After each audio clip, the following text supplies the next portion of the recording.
right. Hey guys. Happy Monday. Happy Monday. It's Deb back with Marriage Momentum Monday. Make sure my volume is all the way up here. Welcome back. Welcome back, everyone. We are talking about infidelity and accountability. And I told you guys I'm bringing two amazing wives, women on here. So I'm super excited. I'm going to let them in. Hey, ladies. Hi, Kandice. Hi, Alicia. Let me go ahead and let you guys in. Okay.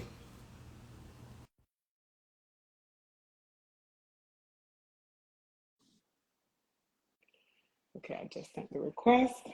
Come on in. Hi. Next pose photography. Hello. Hello. Hi. How are you? I'm good. How are you? Doing good, feeling good. Awesome. I'm trying to make sure that I'm high enough.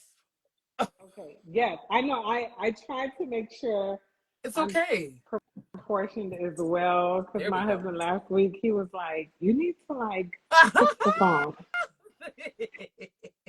You know, he got to get his input. You know, I don't mind. I don't Girl, mind. I don't mind. you already know. Hey guys, welcome. Hey, Let everybody. me hey Sandra.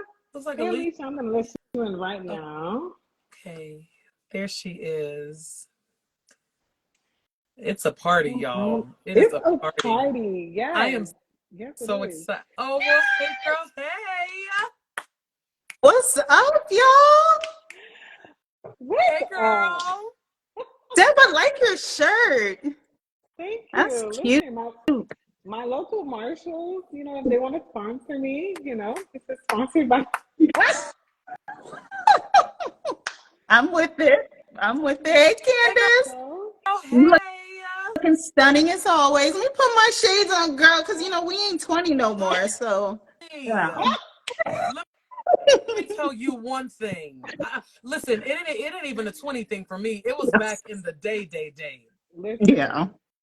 I wore glasses maybe started in sixth grade.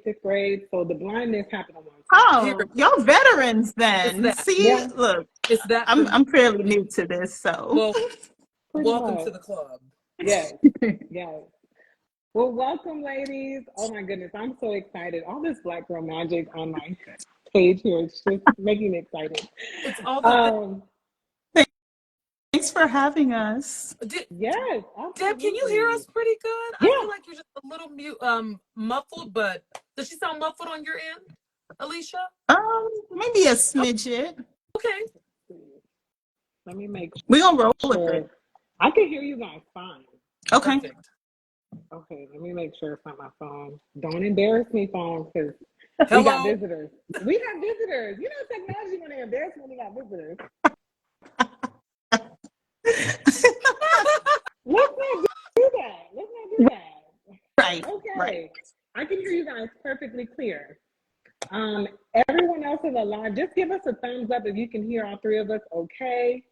Hello, hello. I see Sandra, Leah smile. Hi.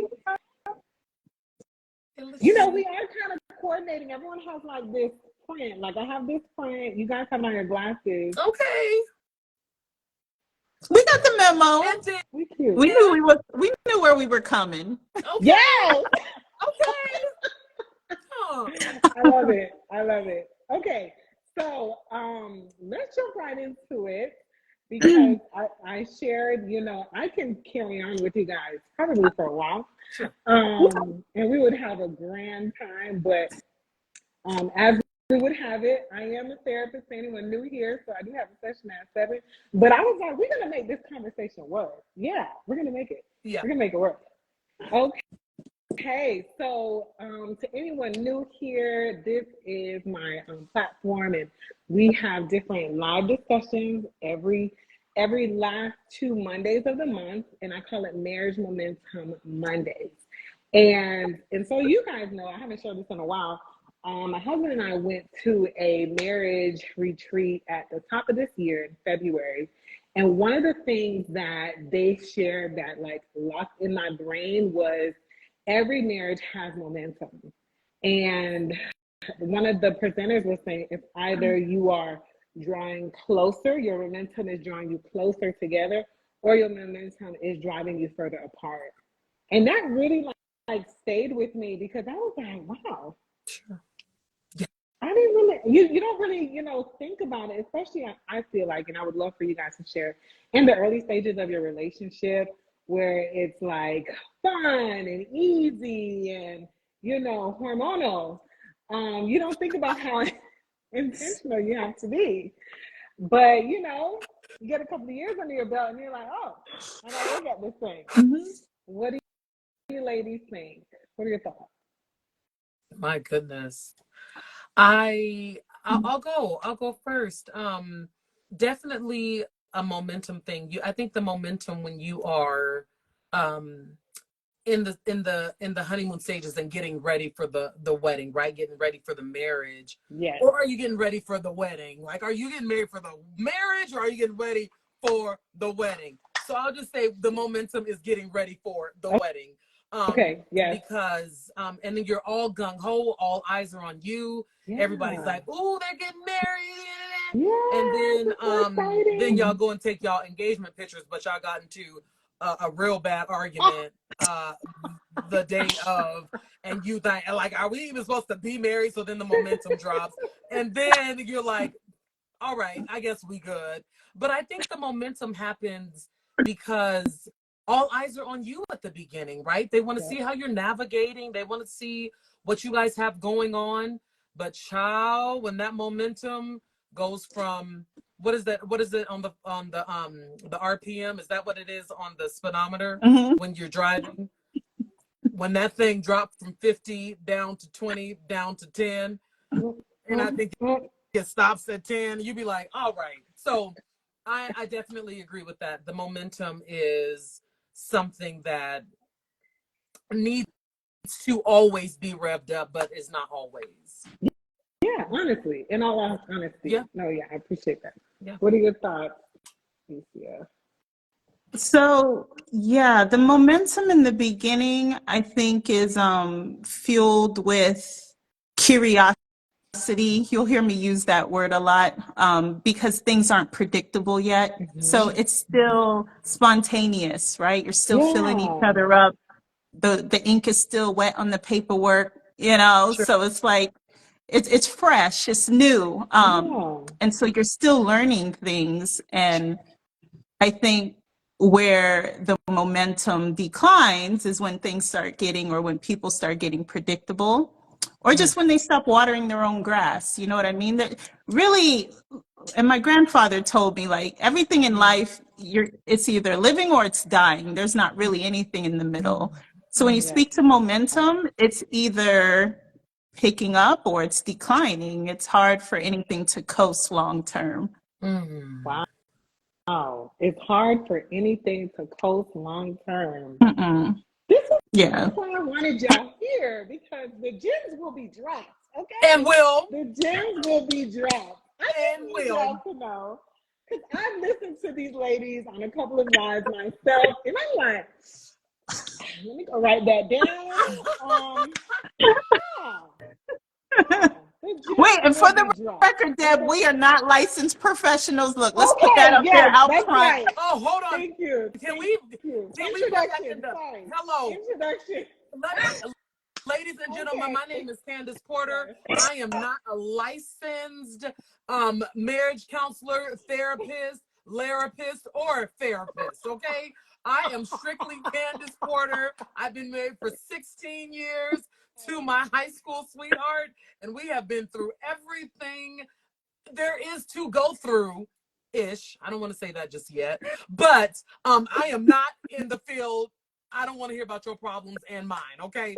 So we bless you, Deb. We bless you.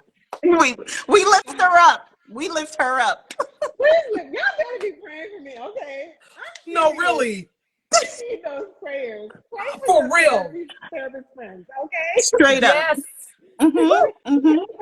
And I'm Alicia Duran, and I am a marriage advocate. That does not mean expert. So as soon as you start hitting all of them super extra rough patches, I have no problem referring you to Deb, who is the expert on this thing. But my hope and desire is to prevent you from even having to seek problematic therapy, right? Like I'm trying to keep things together. You know, I'm trying to be the physical for your relationship. Yes. So, Yeah. you know, that's the space that we play in. And so Candice and I, we just like to talk about what it's like being a wife these days, you know? And so we're so honored, Deb, for you to invite us on to just talk about what we've learned so far, because I think me and Candice, our goal together in this vulnerability share is to prevent others from going through it and or to help with the learning curve of being a wife. Like, so whatever we learned, whatever we could prevent y'all from bucking your toes up on, like that's the space that we try to play in. And, you know, we have a little fun with this, so don't take us too seriously. Yeah. Absolutely. Listen, if you've been on my page at all, I don't take myself too seriously. Okay. Yeah, home already. Look. You know, because we do really hard work every day as wives, right? And you guys are wives and moms. And Lord. so Right. Right, saints. Right. you're probably watching your stories about you and your kids. Do you know somebody really called me one day? They were like, Candice, I am so sorry about the troubles that you're having with your kids. Like, if I was there, I said, girl, I just be tripping. Like, they just get over. I just have to love it because I have to. I have too many of them. How many kids do you have, Candice? 4. Wow, bless you, bless you. Yeah, I'm bless you. telling you, pray hard. Do it. Because the last 2 were twins. They were twins. Wow. Do twins run in your family? Yes, they do. Oh. I thought I dodged a bullet. I did, but I didn't. And I didn't dodge a bullet. They ran right to my. Come on. And you had them at once. That's incredible. Yeah, tell me about it.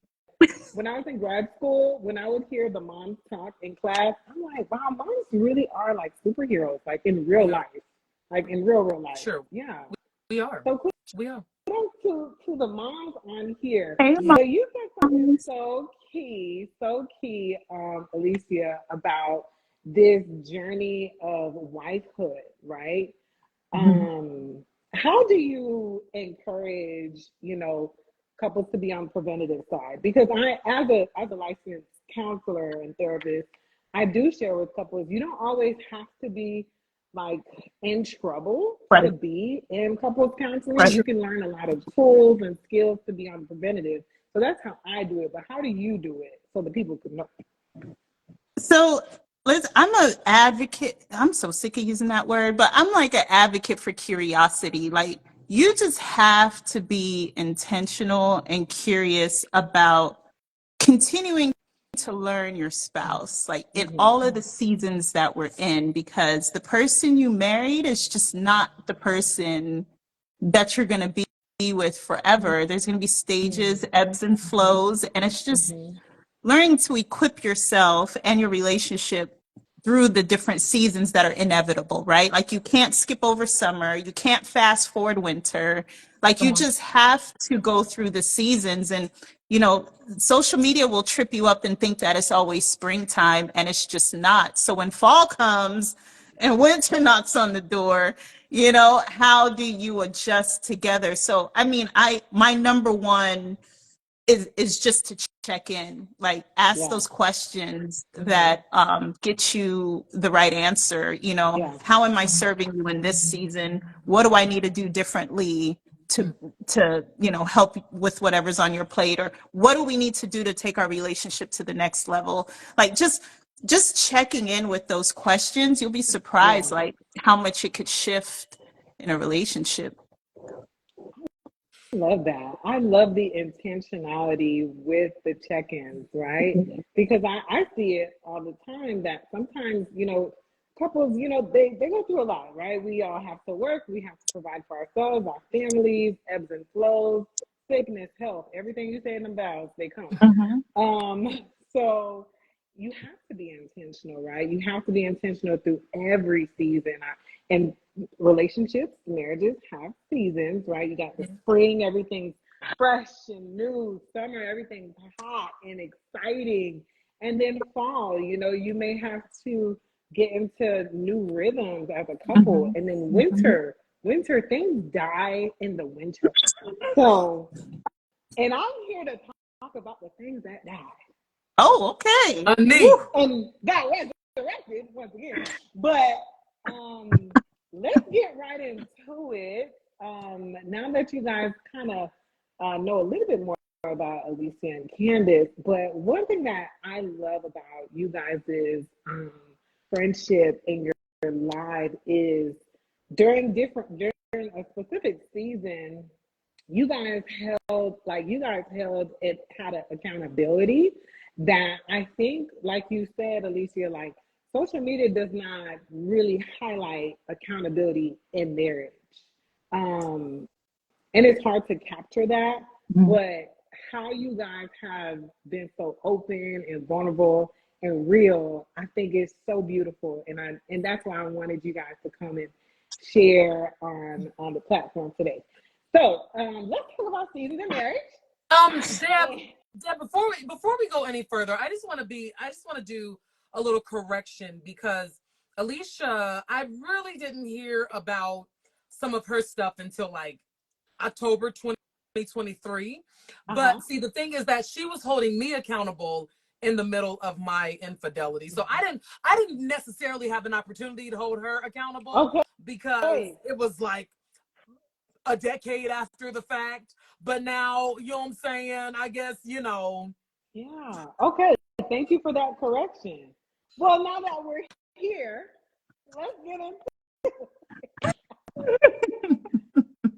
So how did that even happen? Like, tell us, like, how did that conversation even come about, Kandice? Which one?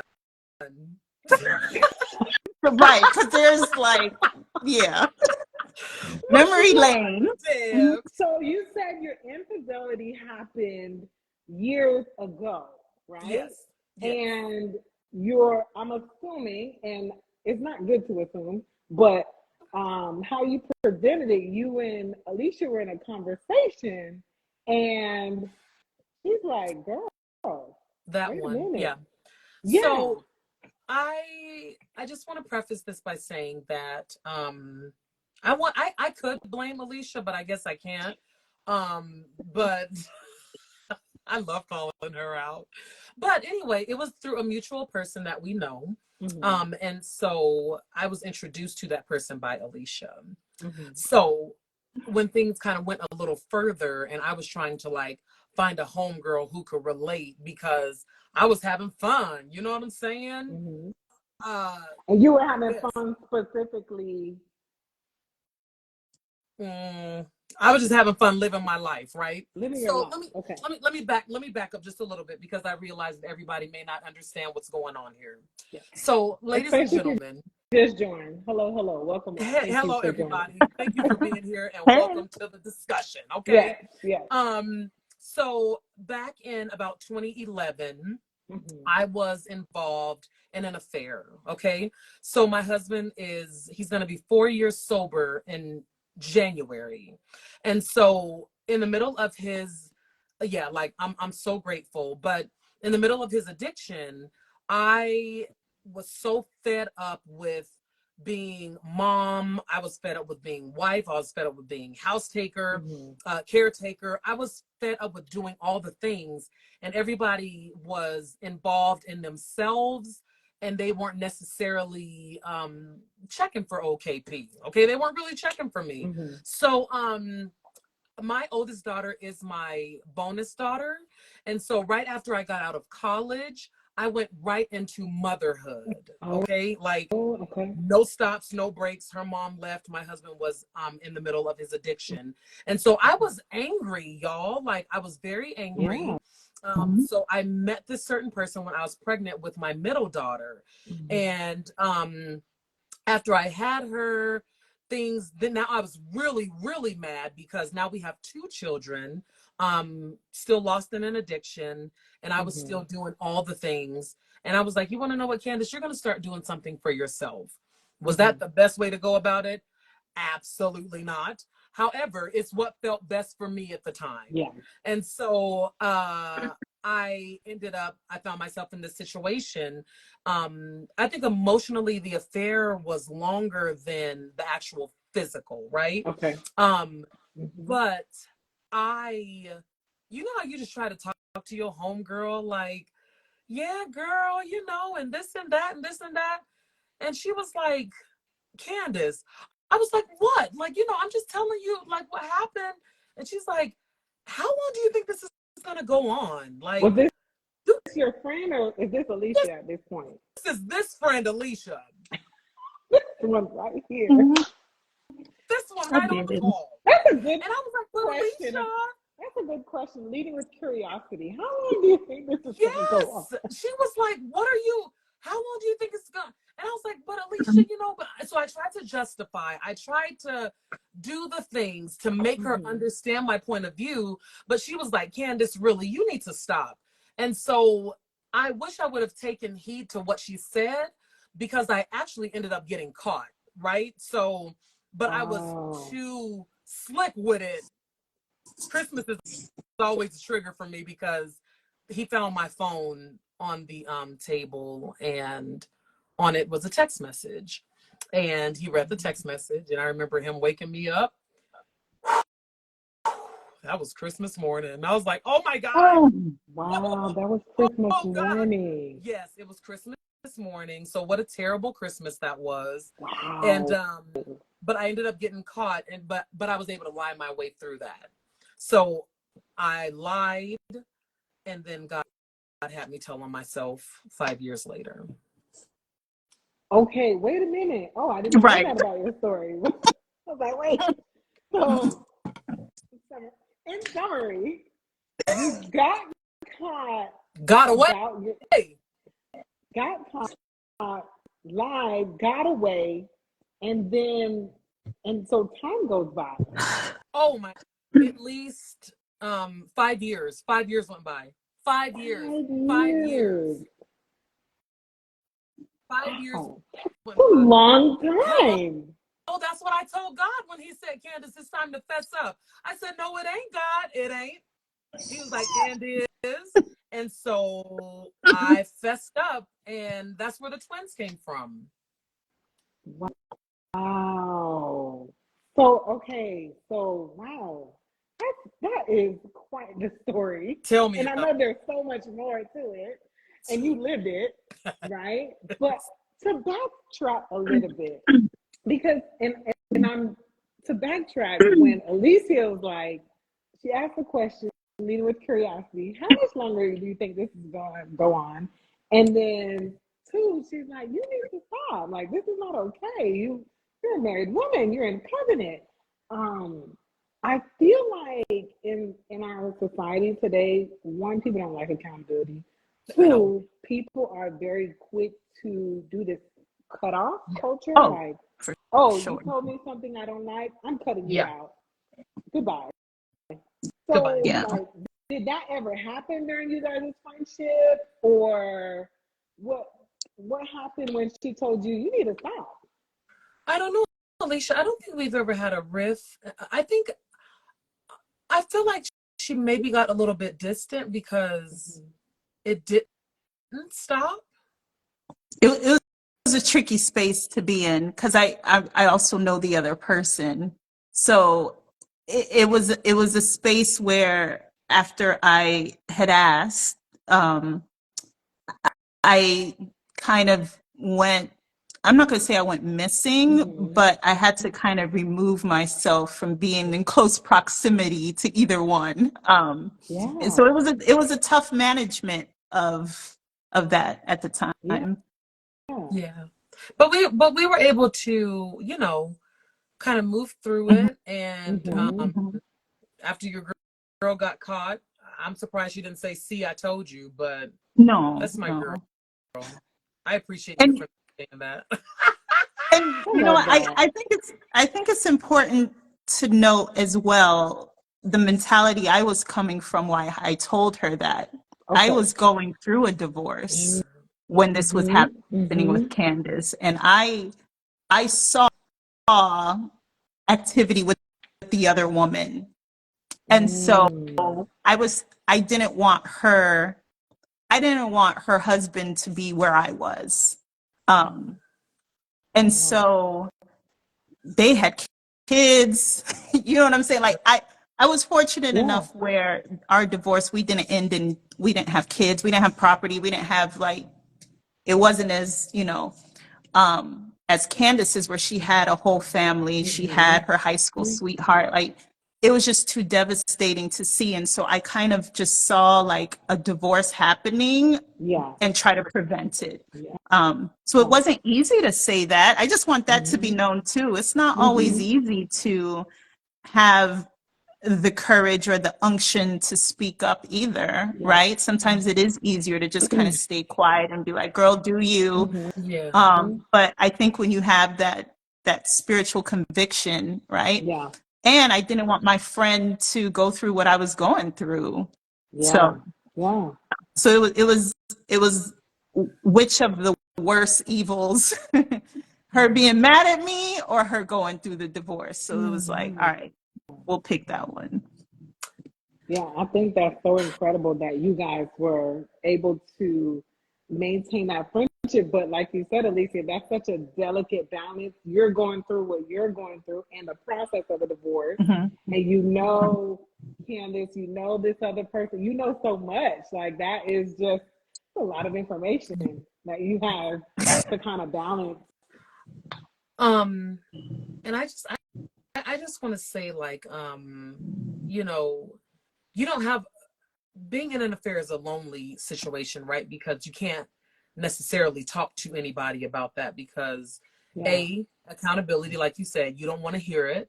You're off living your life. And when God told me, hey, Candice, I want you to come clean about your affair, I was like, but God, he's still going to be like drinking and doing all this other kind of stuff. So I didn't want to reveal, although nothing had happened with me and the guy for years, I didn't want to reveal that because I was like, we're doing okay, like right now, I guess. Marriage is good. Like what, we moved past this. Yeah, like, but what happened on the other side of that was just like, okay, God, I get it. I understand. So I just, like, it's just one of those things where you wanted your girl to understand, right? But she was like, no, I don't understand, and you should actually stop.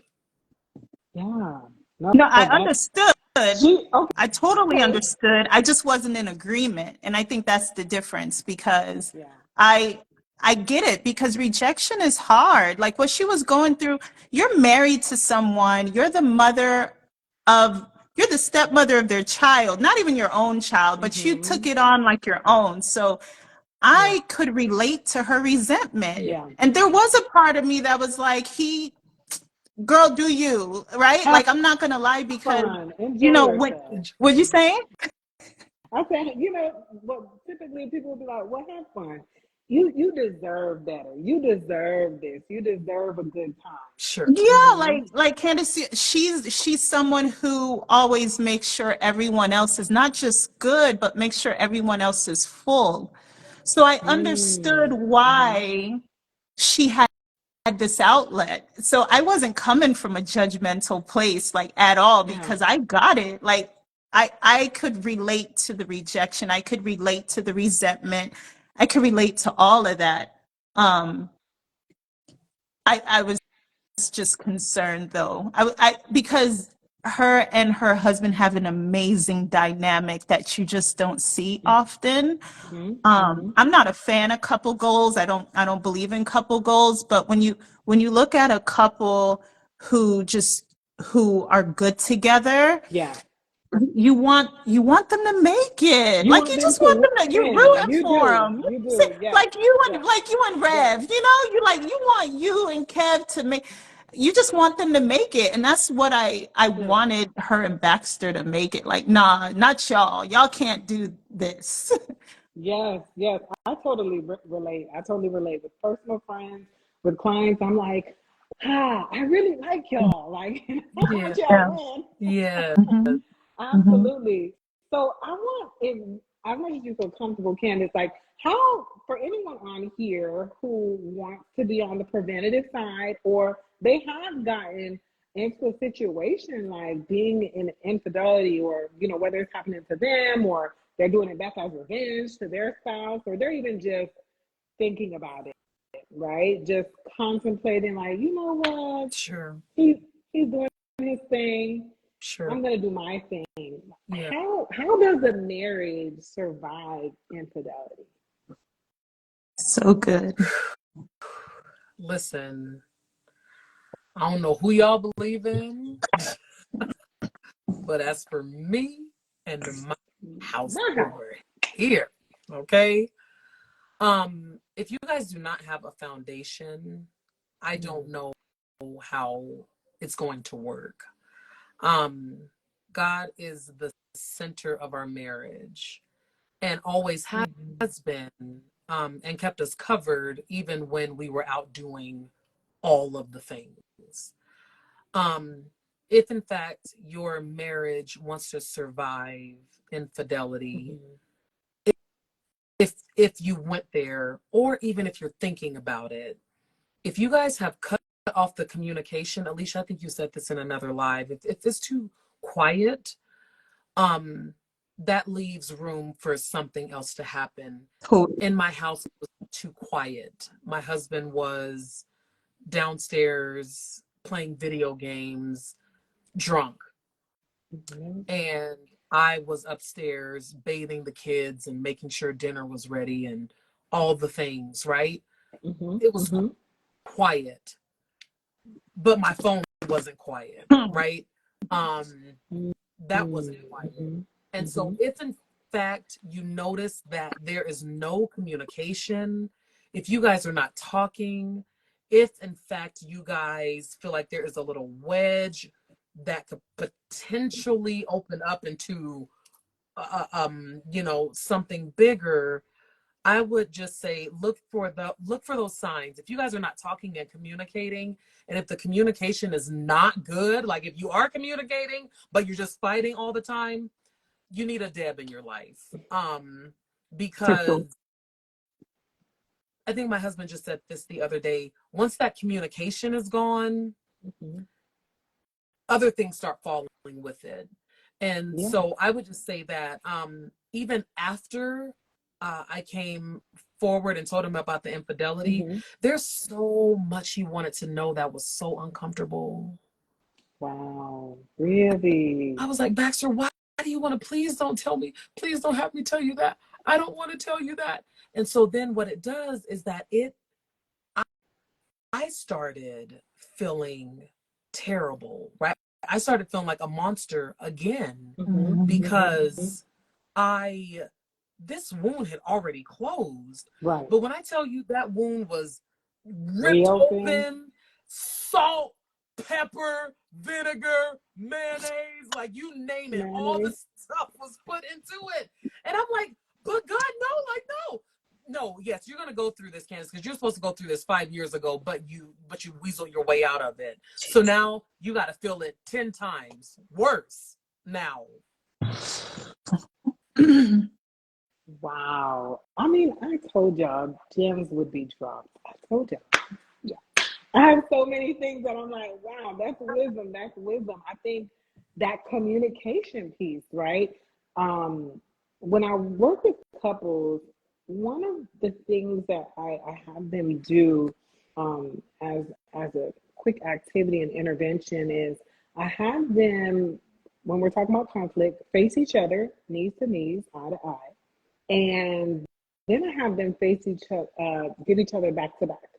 And I share with them, if you don't remember anything else, every time there is a problem or an issue or a conflict, you can choose. You can choose to face each other and connect, have that connection, as uncomfortable as it may be, or you can choose to give each other their backs and disconnect. Mhm. And as you're talking about like the importance of that communication piece is, listen, it's uncomfortable, it hurts. Like you said, it's like pouring salt on open wounds, but we have a choice. We have a choice to either let's make this connection happen, or we disconnect. And then over time, you continue to disconnect and disconnect. And there's this little crack that now is like a gaping hole in the relationship.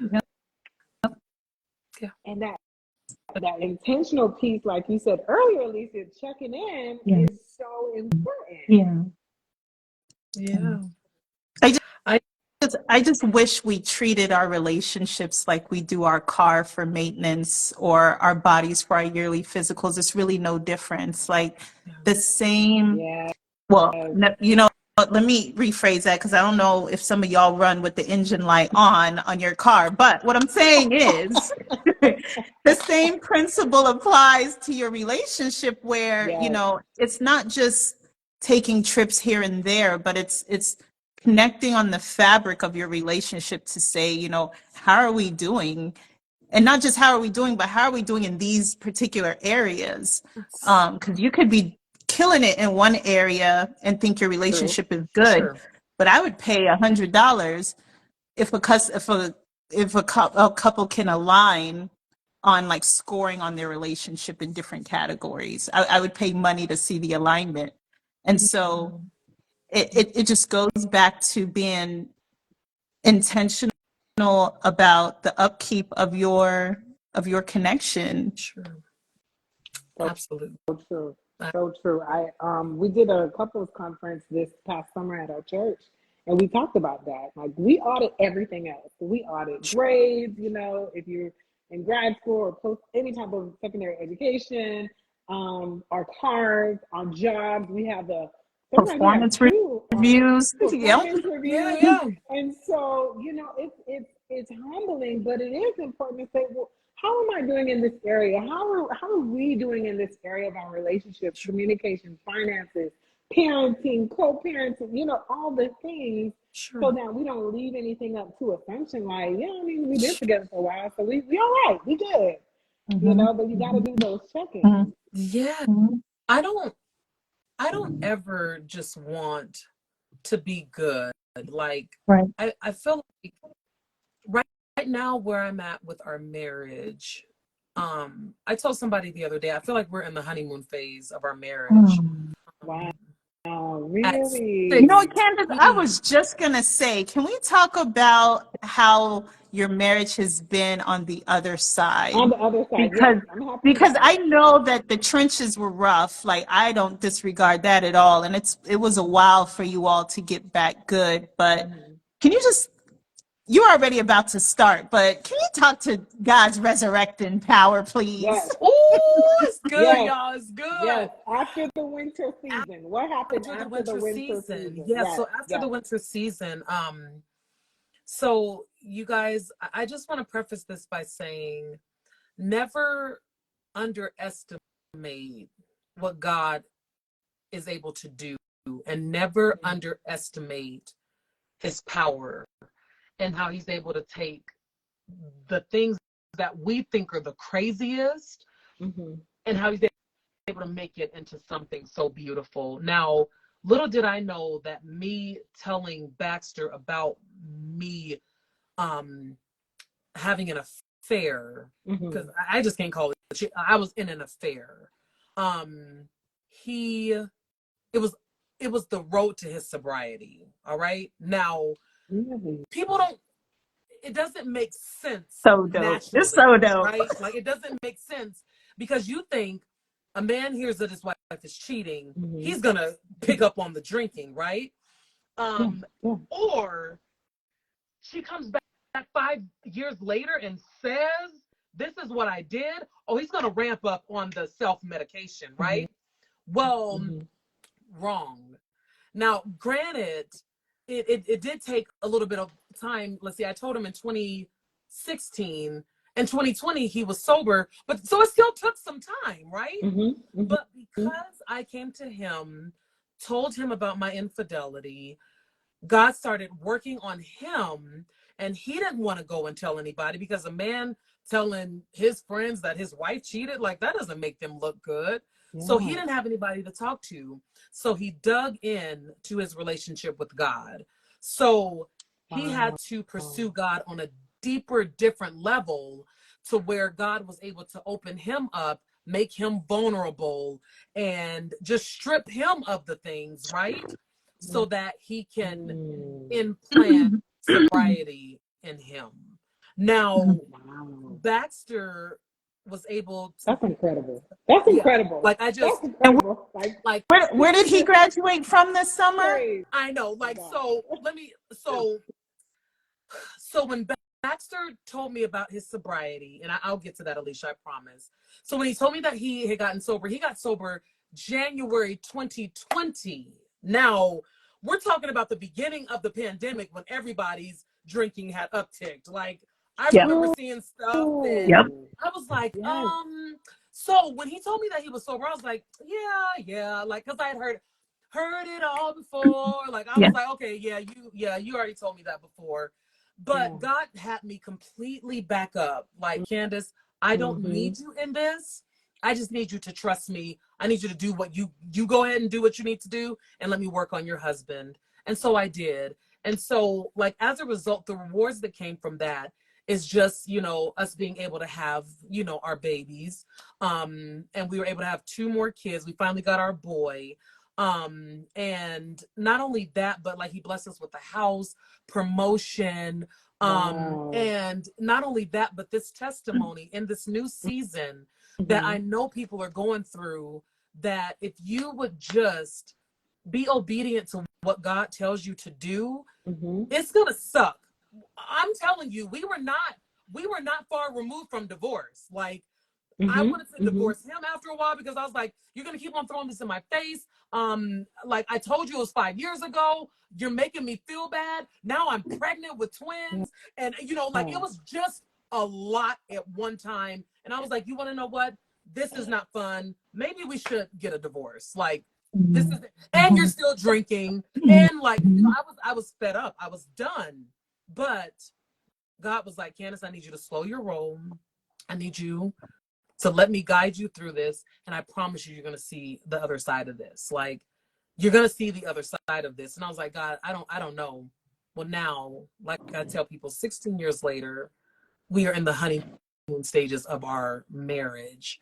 And I'm not saying that it took 16 years to get there. Like, but that was just our story. So now he's so on fire for God. Like, he went to Denver Seminary. He was in seminary school and graduated. And now he's on the road to getting his MDiv. And so we're just on the, incredible. It's just God. Like, we just can't make this stuff up. And through this, I want people to know that God is so real. And if you would just trust his process and his plan, I promise you'll make it out on the other side of whatever it is. Like, we're just a living testimony of that. We can't give credit to nobody but God. Oh, hey man, I'm just like, oh man, isn't that amazing? That story, like, that is so powerful. Like, people are putting in the chat, powerful, so powerful. Wow, congratulations to him. You guys are so positive and amazing. Thank you, for sharing in the chat. But Kandice, I mean, your story, you and your husband's story, all of that coming after, you being obedient 5 years later and saying, all right, God, you tested with God for a little bit. But then, it took one car ride. That's it. It was just one car I don't ride? have a lot of time to do it. Just one car ride. And look at you guys today. Wow, look, someone said, I'm a wreck over here. I just fell in love with God. Listen, sis, I'm trying to hold the tear ducts. I mean, it's right on the edge. I know. So I get it. Like, it's such a story of Jesus take the wheel, right? I know we say it in passing, but it's like Kandice couldn't have orchestrated this outcome, even if she did have the control. You know what I'm saying? And what I just love about her and Baxter's story is that it puts God's sovereignty on display. Like he was able to turn what was dead or what was severed or what was broken and not just renew it, but give it a new identity. Like you birthed babies out of it. I know she said she has her boy, but it's bigger than just having a boy. Baxter Lee is number 7, 6 or 7. He's the 7th, our little baby He's the boy. 7th Baxter in the family. So that's just a different type of legacy, you know, to be able to pass on that name. And it's just so many blessings that was birthed out of it. Her business went to another height after she I know we can't like bring everything forward, but Candace now is the come clean advocate because she knows the benefit of she is like so she knows the benefit of she's able now to speak to the benefit and just the peace of mind and just the move of God in releasing that where I was able to be accountable, you know, to her prior.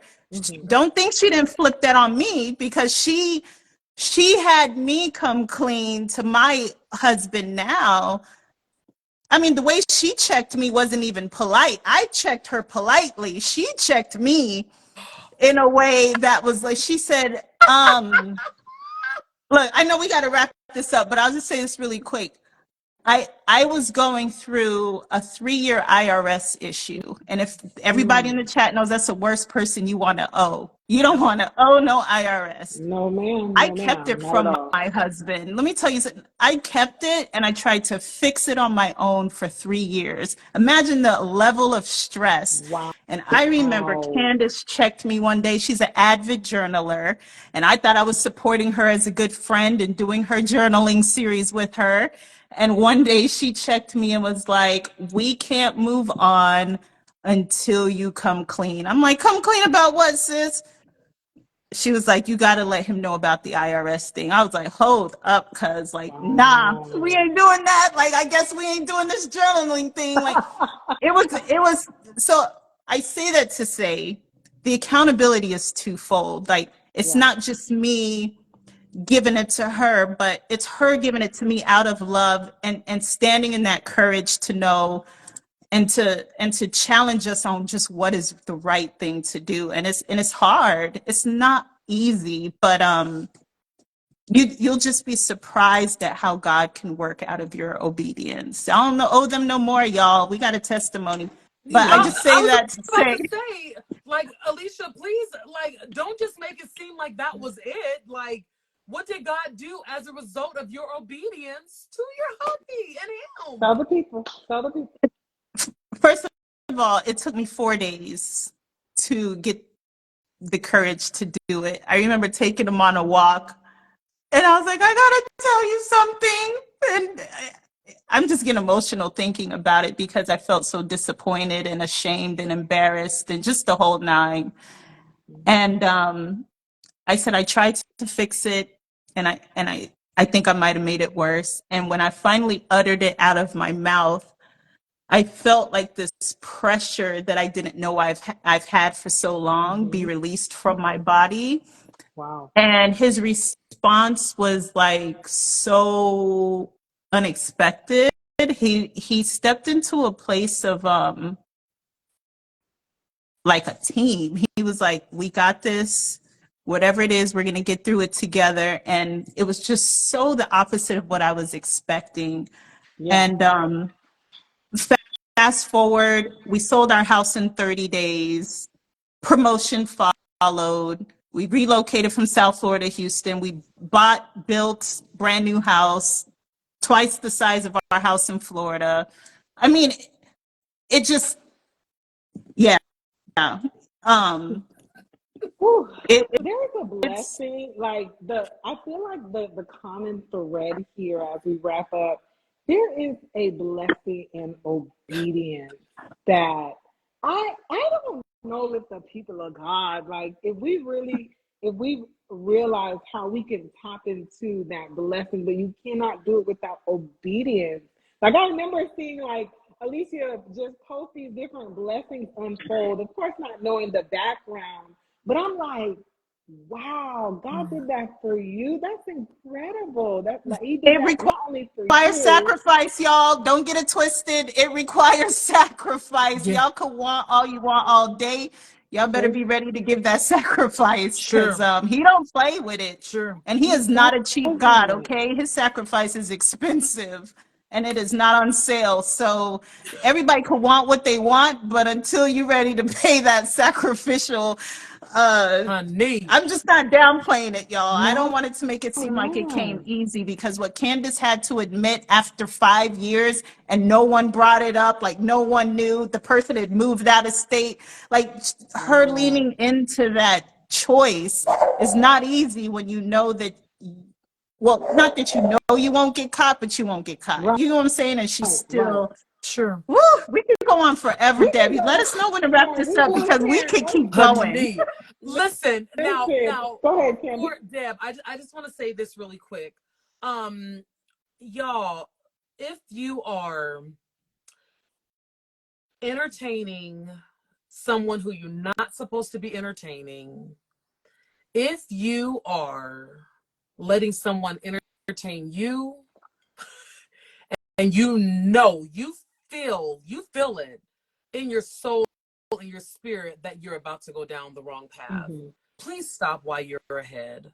Yeah. I personally, like I said, I have no problem with giving Alicia her flowers because my girl stopped me in my tracks because you were absolutely right. If I would have kept on with that, who knows what have happened. So I am grateful that you had the unction, that you had the boldness, that you had the courage to say, hey Kandice, this ain't cute. If you don't have no friends in your corner that's Yeah. gonna be like, hey, you're tripping. Your husband is going through a difficult time, and I know that you guys are going through a difficult time, but I promise you that God can get you out of this. Yeah. That's what you did for me, Alicia. And like now that we're on the other side of this and we're over 10 years out, like you were absolutely right. Okay? You were absolutely right. I thank you for allowing God to work through you in that way for me so that I can see what was on the other side of his sobriety. So thank you. Like I want to give you your flowers, my girl, because you were the one in my life who said, Kandice, stop. You're tripping. Please don't do this anymore. Thank you. And I love you for that. I just love it. I love it. You didn't even say it to me, but I love it for you. And Deb, thank you I for love allowing me to it. share because our testimonies are just for other people to, Yeah. marriage is hard. As you know, Marriage is you're hard. in it and you are in it. And whatever help you can get, please get it. But don't, because the way that I broke that man's heart, the the way that I broke my husband's heart, I don't wish that on anybody, Mm-hmm. not even my Mm-hmm. worst enemy. He told me he's never felt pain like that ever in his life. Wow. He said his heart was physically hurting. Like, and to know that that happened on my dime, on my hands, Mm-hmm. if y'all can spare yourself that, please do. Because you don't want to hurt anybody like that. Like, you have no idea how many times I had to repent and ask God to please forgive me and over and over and over again. But here we are, and I'm so grateful that we're here. I'm so grateful, like to just hear just the stories. And I know these are like snapshots because I have even more questions that I would love to just hear, Sure. probably at another time because I have to Sure. I go. know. But I really, some of the takeaways have just been drop gems in the chat, y'all. Drop Yeah. gems and hearts. Yeah. Someone said, Live Well Designed said that's true sisterhood. And I think that's the story this resonating theme, right? There's so many themes here, themes of obedience and God's blessing and conviction and accountability, but the sisterhood in you guys' friendship is so rich. Like, and I think it's so important to have sisterhood or wifehood, whatever you want to call it, mommyhood that holds you accountable, that asks you tough questions, that encourages you and convicts you, so that you could get to that other side. Because a lot of times couples don't realize, like, there's another side to this, hopefully. So I want to thank you both so much for jumping on with me, jumping on this live. Thank you guys for hanging in there, everyone who's watched. And I hope this really encourages someone, a husband, a wife, a friend of a wife, someone who bore witness on their wedding day, and you see your friend is doing what you're doing. I hope this really encourages anybody who watches this. And I will share this replay on my Instagram page and the Rich Couch YouTube channel as well. Any final words anyone wants to share in these last 3 minutes? Any final words to encourage the married? Water your own grass, y'all. It might be dry. It might need some fertilizing, but it can definitely come back alive. And it's much better than going out thinking you're getting greener grass and it ends up being turf. So just water your own grass. All right. So, I told y'all gems would be dry. Turf? Come on. I would just say, listen, have the conversation. Yeah. You know what it is. It might be tough, but pray before you do it. Journal a little bit about it, but have the conversation, and you know what I'm talking about. I love it. I love it. Thank you, Kandice. Thank you. That's a good wrap up, because I'm all about rich conversations and enriching your life. And I really feel my life is enriched. You know, my life is enriched just from you guys' conversation, your friendship, and most importantly, that sisterhood. So thank you guys so much for sharing. I would love to have you guys come back for a part 2. So we're gonna have to arrange that. Sounds good. We're ready. I would love it. I would love it. I would love it so much. So thank you guys. You guys have a wonderful night. Thank you. Wonderful week. Thank you everyone for joining. Hope this was enriching for you. Bye. Okay. Bye guys. Bye-bye.